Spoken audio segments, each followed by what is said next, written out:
का हो रत्नाबाई, मी ऐकलं हे तुझी गाडी विक्री आहे म्हणून. हो हो, ही गाडी विकायची आहे ना. मग काय किंमत ठरली त्याची? अहो बाई, 30,000 ठरली याची किंमत. का हो? तू गाडी विकून राहिली का? तुला कोण सांगितलं गाडी काची? का हो भाई, हे गाडी तर माही आहे, आणि तू तिला कशी काय किंमत विचारून राहिली? मग सांग ना दादा, तू या गाडीची किंमत किती आहे तर? हो, किती सांगू किंमत?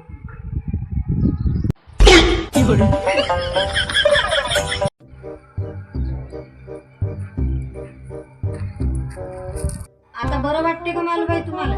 नाही ना बिचारा, बरंच नाही वाटून राहिलं हो. तब्येत कसं तरीच लागून राहील बिचारा. माय बीपीच्या गोळ्या आणायच्या आहे. आता कोणाला पाठवू, कोणी दिसूनही नाही राहिलं जाणार. अहो ती रत्नाबाई चालल्या ना, त्याच्यापाशी बोलवा ना गोळ्या.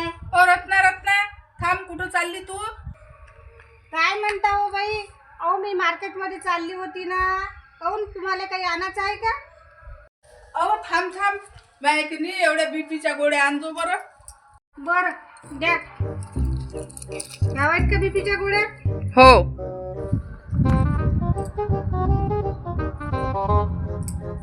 हे घे बाई.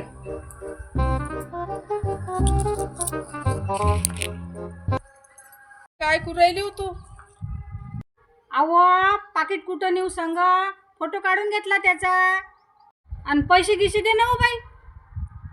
काय पैसे काय? हे घे बाई, याचाही फोटो काढून घे.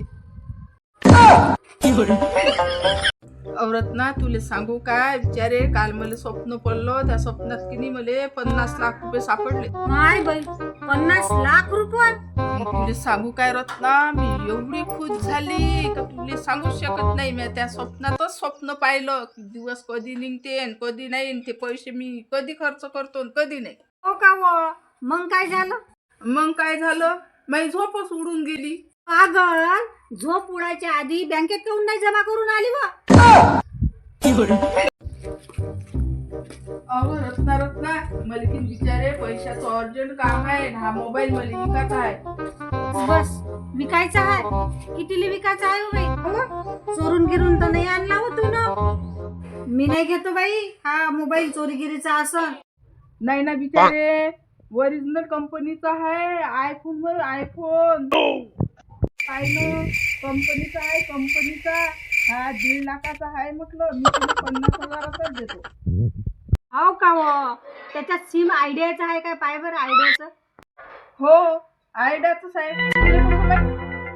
अहो शायने, काही मी त्या घरी आली होती तर माझा मोबाईल त्या घरी नाही राहिला का? आणि काय?